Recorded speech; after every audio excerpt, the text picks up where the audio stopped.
그래서 이 색적시공할 때의 공, 오온 개공할 때의 공, 이 공은 바로 이 단일하고 동일한 이 의식을 가리킨다. 마치 공간과 같은 혹은 공간 그 자체인 이 의식이다. 이렇게 공을 곧바로 가리키면 우리가 그 가리킴을 찰나간에 포착해서 이해할 수 있게 됩니다. 그렇다면 우리가 색에 대해서는 너무 잘 알고 있죠. 그리고 이 오온, 색수상 행식에 대해서 물질과 정신에 대해서는 너무 잘 압니다. 우리가 모르는 것은 공이죠. 자, 그러면 이 공이 의식이다. 이렇게 해서 이 이해가 일어났으면 소위 말하는 이 영적인 공부는 끝이 난 것이다. 그렇지 않고 이 자꾸 공에 대해서 좀 빙빙 둘러서 이야기하게 되면 괜한 오해가 일어날 수밖에 없고요. 마치 저 깊이 무슨 내면 이것이 내면인데도 불구하고 뭐 몸 속에 있는지 어딘지 모르지만 내면 깊은 곳에 뭔가 대단한 것이 감추어져 있는 듯한 그런 뉘앙스로서 우리가 오해를 불러일으키면 안 된다 이 말이죠. 곧바로 그냥 이것이 공이다. 동시에 이것이 색이다. 50% 50%가 아니고요. 의식 100%인 동시에 이 세계로서 100% 있다. 의식도 100%고 세계도 100%다.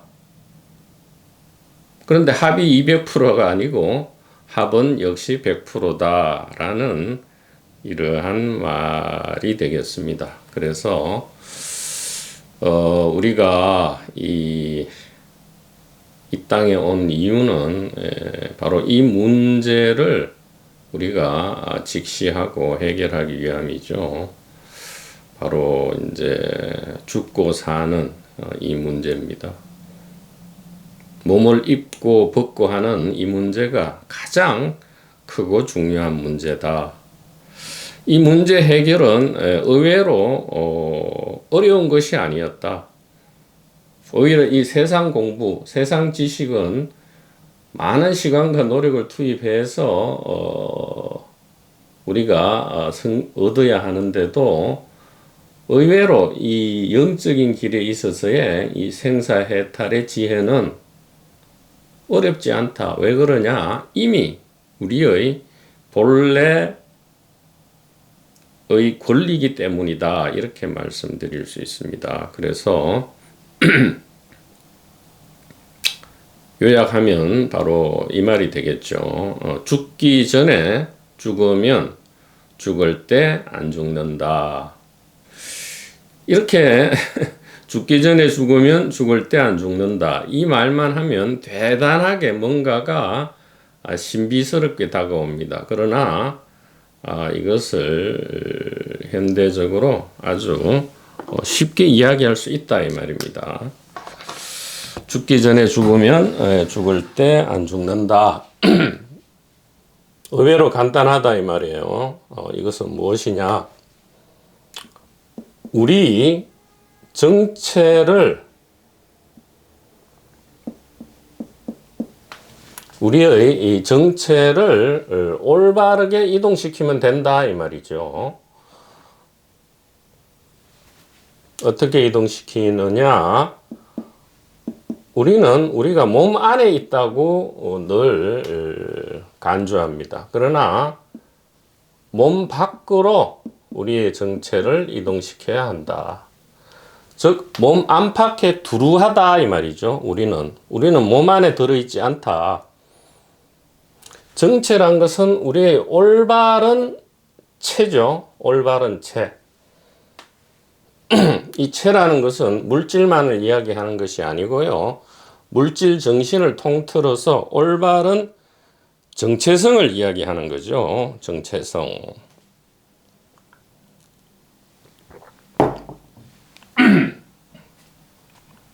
그래서 우리의 올바른 정체성은 몸 안에 들어있는 것이 아니고 몸 안팎으로 두루하다, 이렇게 우리가 올바르게 우리의 정체를 이동시키는 것, 몸 안팎으로 두루하다, 두루한 의식이다 이 말이죠. 즉 우리를 이 화신에 국한시키지 말고요, 이 법신으로 우리의 정체를 올바르게 이해하는 것이다 이 말이죠. 즉 우리를 육체와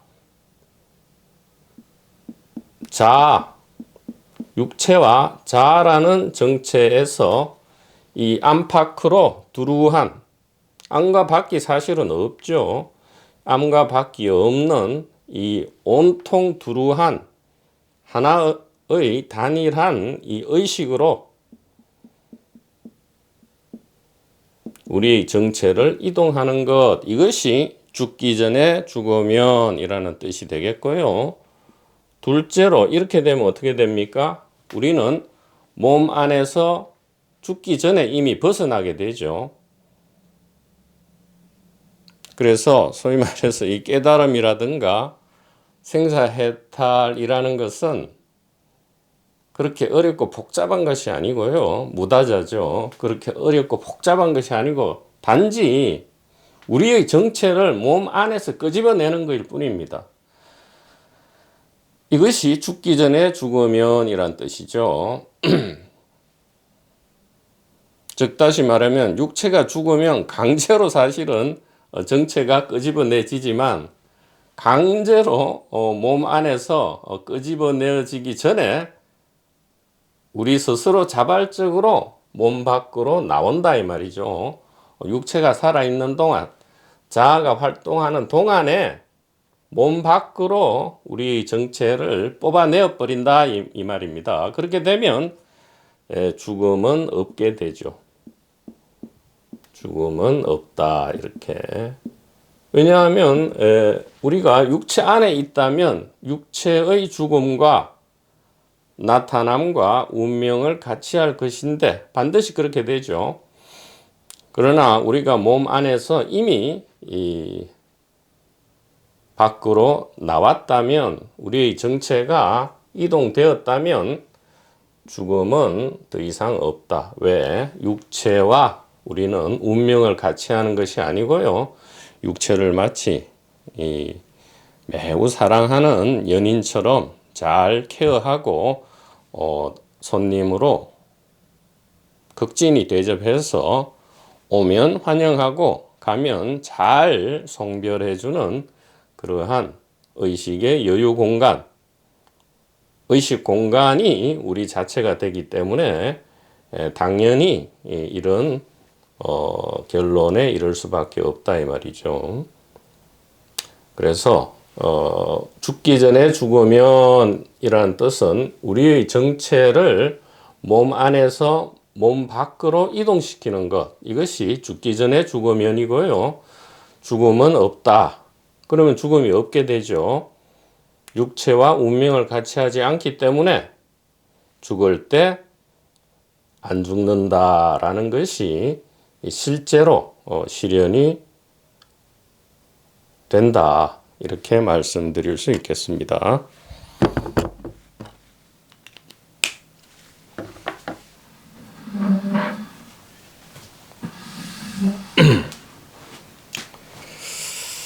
자, 그래서 고대의 시부도를 계속 이어가도록 해보겠습니다. 자, 제 3도에서 죽음의 공포가 구체적으로 이제 일어났습니다. 죽음의 공포가 일어난 이유는 놀랍게도 죽지 않으려는 욕구가 생겼기 때문이죠. 그 이전에는 전혀 그런 욕구가 없었는데 이 소중하고 사랑하는 무엇을 체험한 이후에는 이 죽음에 대한 공포, 뒤집으면 불사의 추구 내지 이 욕구 내지 희망이 일어나게 된 겁니다. 그래서 이 공포와 고통의 다른 이름은 추구와 기대와 원하는 것이다. 희망이다. 기대와 희망이 고통과 공포라는 것을 우리가 알게 됩니다. 그래서 드디어 제4도에서 생사문제 해결의 길을 떠나게 되고요.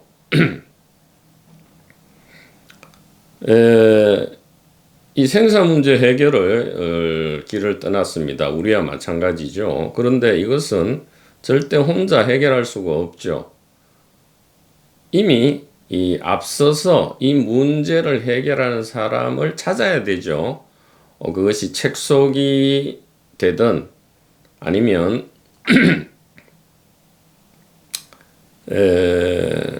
어떤 사람의 살아있는 사람의 가리킴이 되든 필사적으로 찾아야 하는 거죠. 뭐 불사의 욕구가 안 일어났다면, 즉 죽음을 자연스럽게 받아들일 수 있다면 이런 문제는 없게 되는 거죠.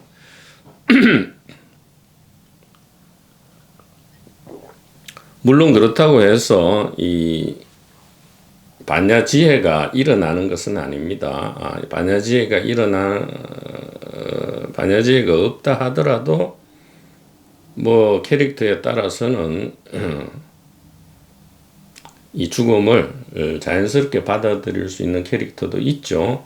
그런 경우라면 굳이 이 생사 문제 해결의 길을 떠나지는 않을 겁니다. 그래서 우리와 마찬가지로 길가메시는 일단은 세상에 있는 모든 지식을 습득하는 거죠. 주로 이 생산 문제 해결과 관련된 지식이겠죠. 영적인 지식을 두루 섭렵하고요. 온갖 유혹을 다 겪고 또 저승의 역경을 다 겪는다. 즉 죽을 고비를 여러 번 넘기고서 결국에는 이 불멸을 성취했다는 최고의 스승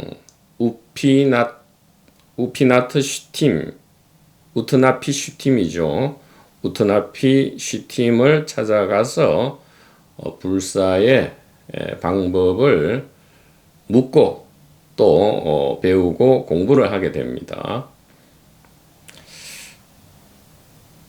어떻게 보면 예나 지금이나 이러한 과정은 참으로 비슷한데, 그렇기 때문에 길가메시가 이 영적인 길에 최고의 롤 모델이 될 수 있는 것입니다. 자, 그래서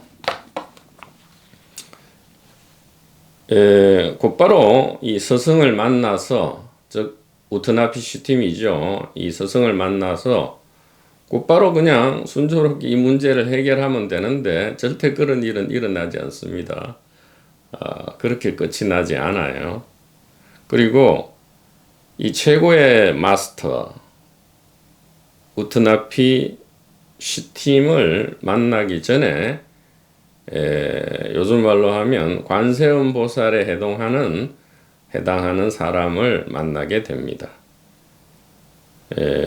도중에 이 여관 주인 시두리라는 이름의 여관 주인을 만나게 되죠. 이 시두리가 결국은 이 불멸의 마스터 우트나피 슈팀에게 안내를 해줍니다. 그에게 가서 한번 그러면 불사의 방법을 배워보시게나 이렇게 안내를 해주죠. 우트나피 슈팀은 노아의 프로토타입입니다. 그 노아의 원형이죠. 이 기독교 성경, 히브리 성경에 나오는 이 대홍수 때 방주를 만들어서 인류와 여러 가지 동식물을 구원해 내었다는 이 노아의 이 원형이 바로 우트나피 시팀이 되고요. 이 우트나피 시팀은 이 수메르와 바빌로니아 기록에서는 불멸이다 하죠. 즉 신격에 이른 인간이다 이렇게 묘사되고 있습니다.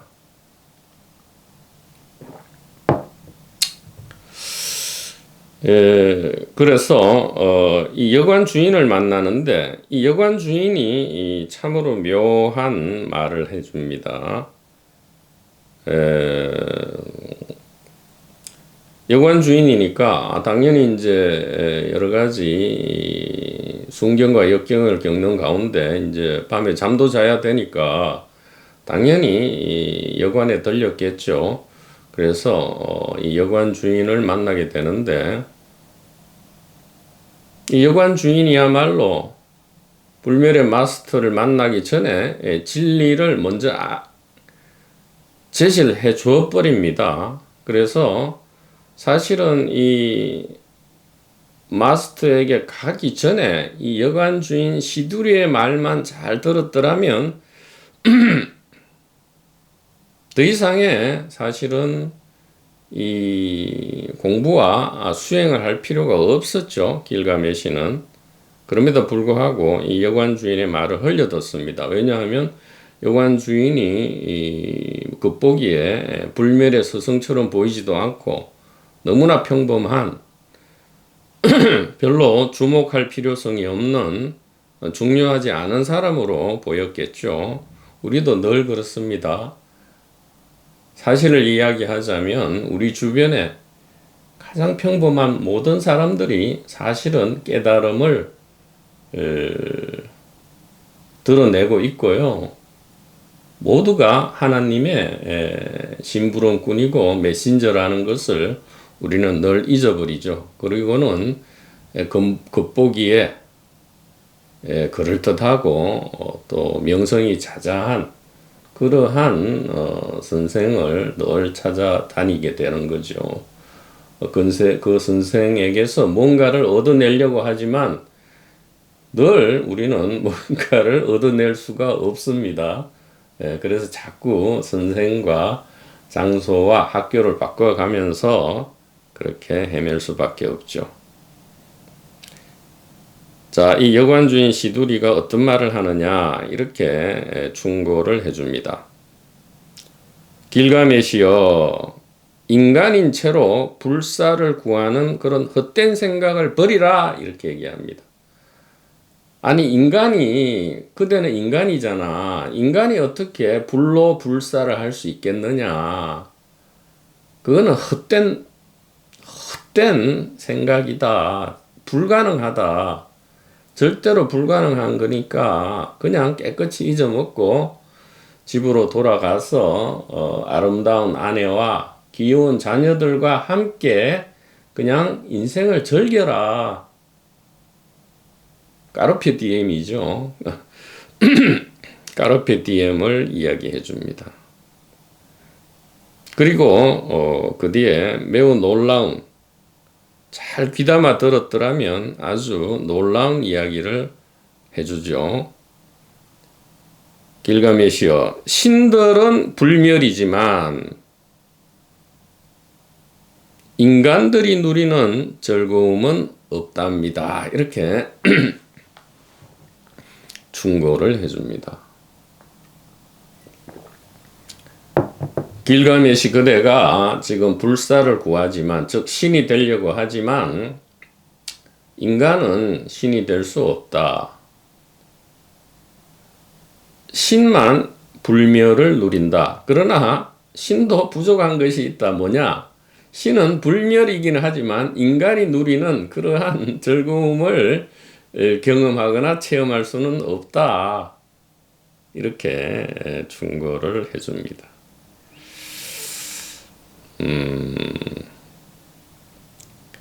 이 여관 주인 시두리는 이 길가메시 이야기 이후에도 무수히 이 나타납니다. 전등록에도 나타나고 현대에도 나타나죠. 덕산 스님, 즉 임재할 덕산방할 때 이 덕산 스님이 이 깨어나기 전에 이 떡 파는 노파로부터 이 용담 스님에게 인도되죠. 떡 파는 노파가 현재심, 과거심, 미래심이 없는데 어느 마음에 점을 찍으려 하는가라고 일단 이 지혜를 제시를 해주죠. 그러나 덕산이 알아듣지 못했죠. 그러나 용담 스님에게 인도를 해줍니다. 그리고 황벽 스님의 경우에도 곧바로 백장 스님으로부터 이 깨어남이 촉발된 것이 아니고요. 탁발하러 다니다가 평범한 어떤 여성, 나이든 여성인지는 모르지만 어떤 여성으로부터 오히려 가리킴을 듣고는 이 깨어나게 되죠. 그래서 황벽 스님은 이 여성의 제자가 되기를 원합니다. 내가 당신의 제자가 되어서 평생 공부를 하고 봉사를 하겠다. 하지만 이 여성이 그래서는 안 된다. 지금 상황에서는 여성은 큰 일을 하지 못한다. 뭐 사회적 제약이죠, 당시에. 그래서 지금 이름난 백장 스님에게 가라. 그러면 당신이 큰 일을 할 수 있을 것이다. 이렇게 백장 스님에게 인도해 줍니다. 그리고 또 구지선사가 있죠. 일지선.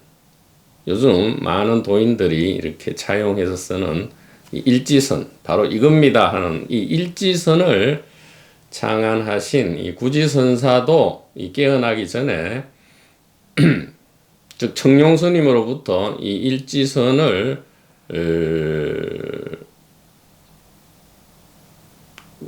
고안했달까 하기 전에 이 실제 비군이죠. 실제 비군이에게 먼저 촉발되었다가 이 실제 비군이로 인해서 청룡화상에게 인도되죠. 그 다음에 이 현대의 이 아디아샨티도 이 동네에 있는 이 조동종 계열의 선을 공부하고 있던 여성으로부터 가르침을 받게 되어서 지금 현대적인 영적인 선생이 되어 있습니다. 이러한 떡 파는 노파, 황벽을 이끈 여성, 그 다음에 실제 비군이 조동종의 여성, 이 모두가 그 원형은 어디에 있느냐? 바로 이 여관주인 시두리, 관세음보살의 화신이죠. 먼저 이 깨달음 내지 이 지혜를 먼저 이렇게 알려 주었던 것입니다.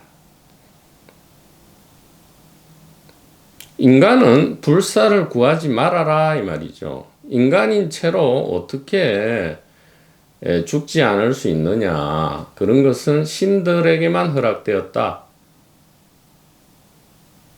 신들은 불멸이지만 인간의 즐거움을 누리지 못한다. 이 말은 신들도 인간을 어떤 면에서는 부러워한다. 그러니까 그냥 현재 네가 가지고 있는 것에 대해서 100% 만족하고 즐겨라 라고 이야기를 하는 겁니다. 이것을 잘못 들으면 그냥 야, 영적인 길 다 포기하고 그냥 돈과 권력을 추구하면서 쾌락을 즐기면서 살아 이렇게 들릴 수 있지만 그것은 이 자아의 관점에서 해석하는 것이고요. 이 고대의 영적인 이 지식의 이 암호를 해독하기 위해서는 그렇게 해석해서는 안 되고요. 이 세계가 곧 의식이다. 자아가 곧 이 순수의식이다. 화신이 곧 법신이다. 아트만이 곧 브라만이다. 라는 이 이해, 이 열쇠를 가지고 풀어야만 이것이 제대로 우리가 이해를 할 수 있습니다. 그러나 길가메시는 이 여관 주인의 이 지혜로운 말을 듣지 않고요, 좀 무시했겠죠. 그러지 말고 내가 반드시 이것을 해결해야 한다. 그리고 듣기로는 인간이면서 신에 이르러서 불멸에 이른 사람이 있다 하는데, 그 이름은 우트나피슈팀인데 그 사람을 만나려면 어떻게 해야 되느냐 라고 끝까지 이제 포기하지 않고 길을 가려 하죠. 그랬더니 이 여관주인 시두리가 우트나피슈팀을 만날 수 있는 방법을 알려줍니다. 그래서 이 시두리에 의해서 길가메시는 이 노아의 전형인 우트나피슈팀을 만나게 되는 겁니다.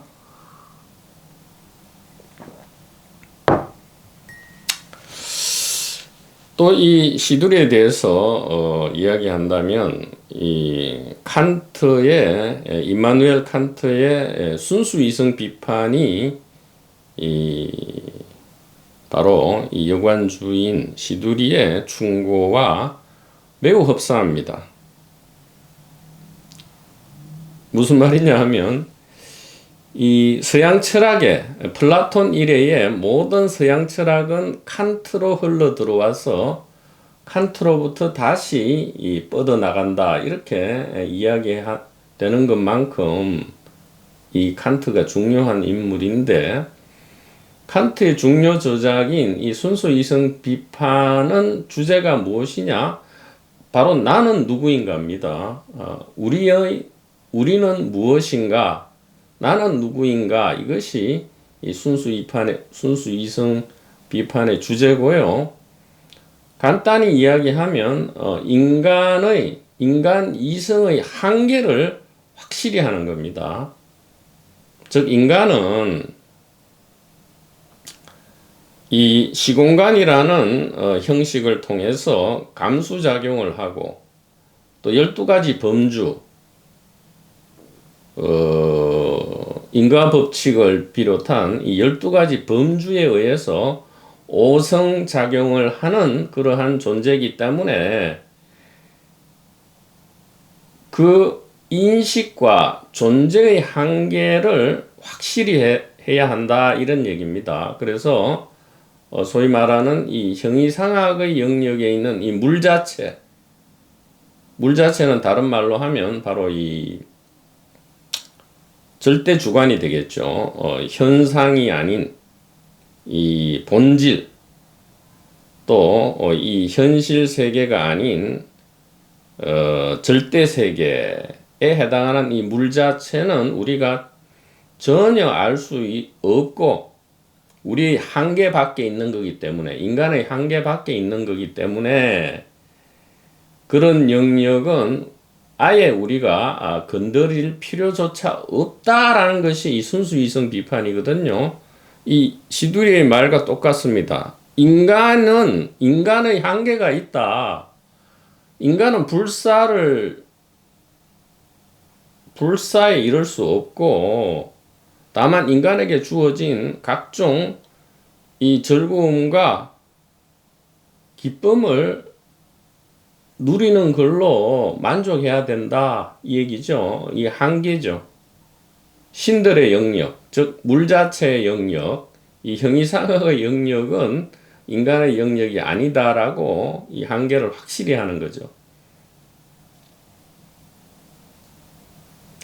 이 형이상학의 종말을 선언했다라고도 할 수 있습니다. 칸트, 시두리와 마찬가지다. 그래서 이 여관주인 시두리는 관세음 보살의 화신이라고 볼 수도 있고요. 또 바로 이 근대 철학의 태두인 이 이마누엘 칸트의 원형이다 이렇게도 말할 수 있겠습니다. 자, 그래서 이 시두리로부터 불멸의 마스터를 소개받고요. 드디어 길가메시는 이 불멸의 마스터이기 때문에 당연히 불멸의 방법을 알고 있겠죠. 그래서 그 방법을 배우고 얻어서 불멸의 존재가 되기 위해서 불로 불사죠. 늙지 않고 죽지 않는 그러한 사람이 되기 위해서 사람으로서 늙지 않고 죽지 않는 그러한 존재가 되기 위해서 마스터를 이제 만나게 됩니다.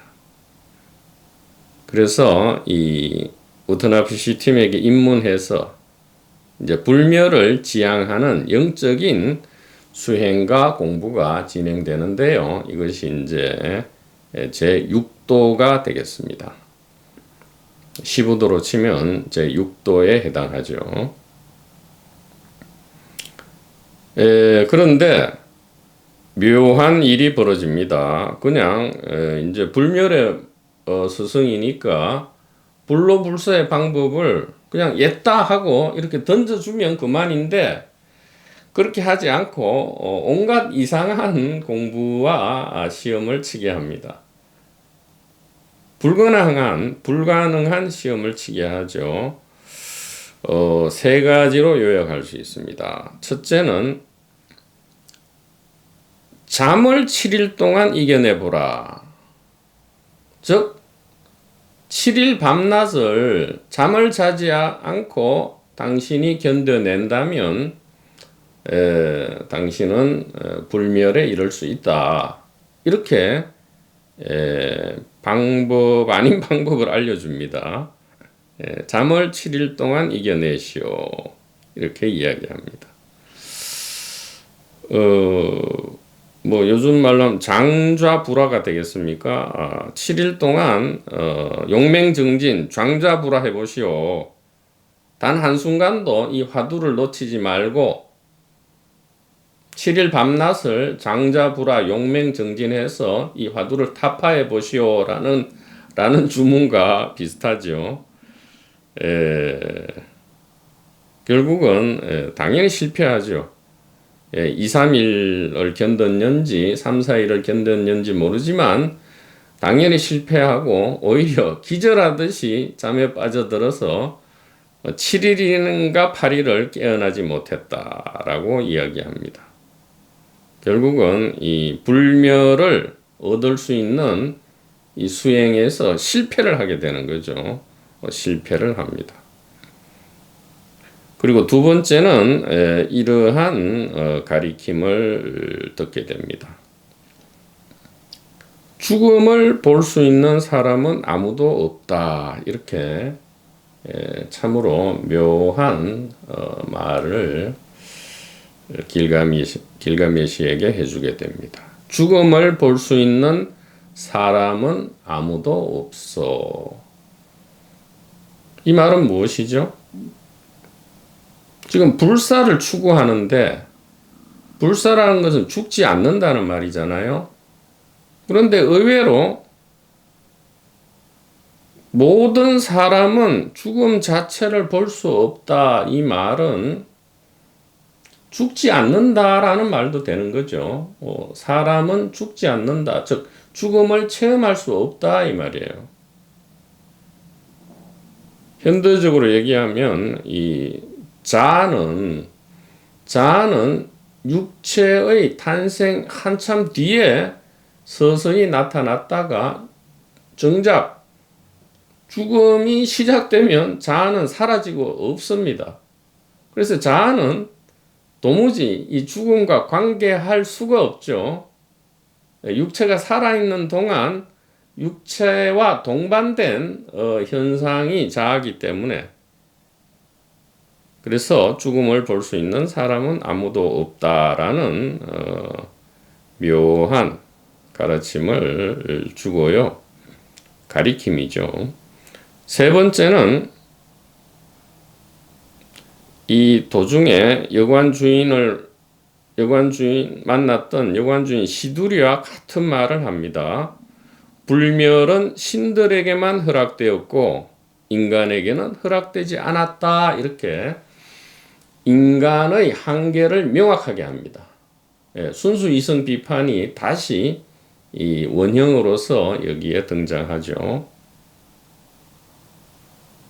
인간은, 즉 개인은, 그리고 육체와 자아는 불멸이, 즉 깨달음이, 생사해탈이 고유 기능이 아닙니다. 자아는, 육체는 생존과 번식이 고유의 기능이에요. 본래 그렇게 신들이 명령하고 설정을 한 겁니다. 그러니까 그래 설정된 것의 범위 안에서 최대한 100% 즐기기 바래요 라는 의미죠. 불멸은 신들에게만 허락되었고 인간에게는 허락되지 않았다. 이렇게 이야기를 하는 겁니다.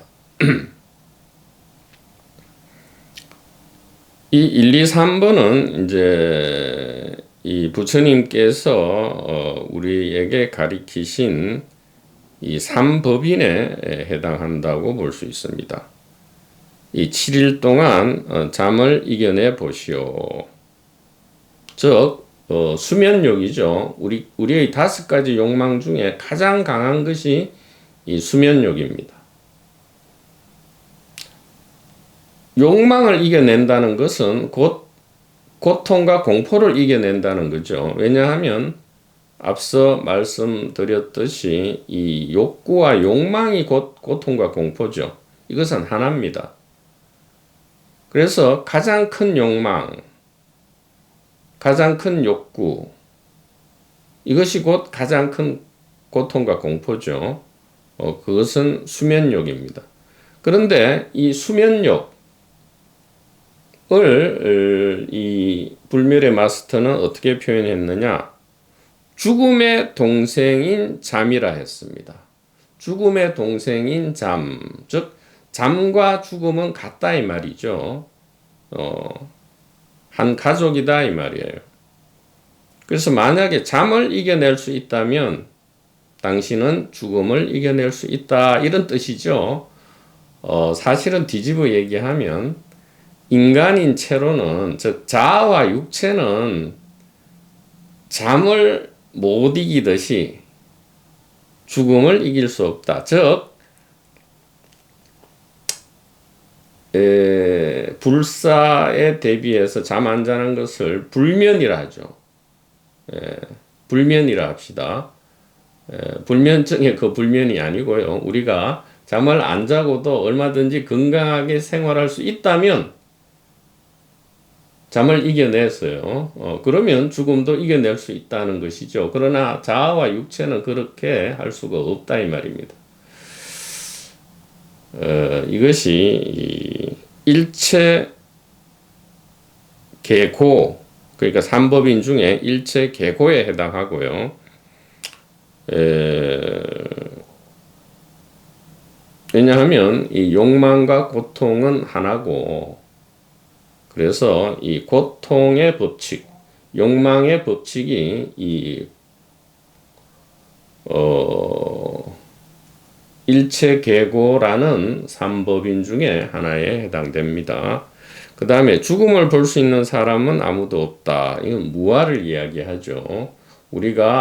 우리로서 지금 간주하는 이 자아는 가상의 주체다. 이 말은 실제 알맹이는 없다 이 말입니다.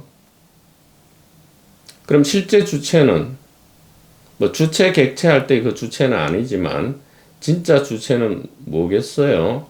바로 이 진정한 생명력인 이 의식이다 이렇게 이야기할 수 있고요. 세 번째, 불멸은 신들에게만 허락되었고 인간에게는 허락되지 않았어. 이게 무상의 법칙이죠. 그래서 이미 이 우트나피시 팀에 의해서 부처님께서 말씀하신 이 삼법인 진리의 3가지 도장이죠. 진리의 3가지 징표입니다. 무상, 고, 무아가 이 불멸의 마스터에 의해서 가리켜지고 있다는 것을 우리가 알 수 있게 됩니다. 자, 오늘은 여기까지 하고요. 다음 시간에 계속 이어가도록 하겠습니다.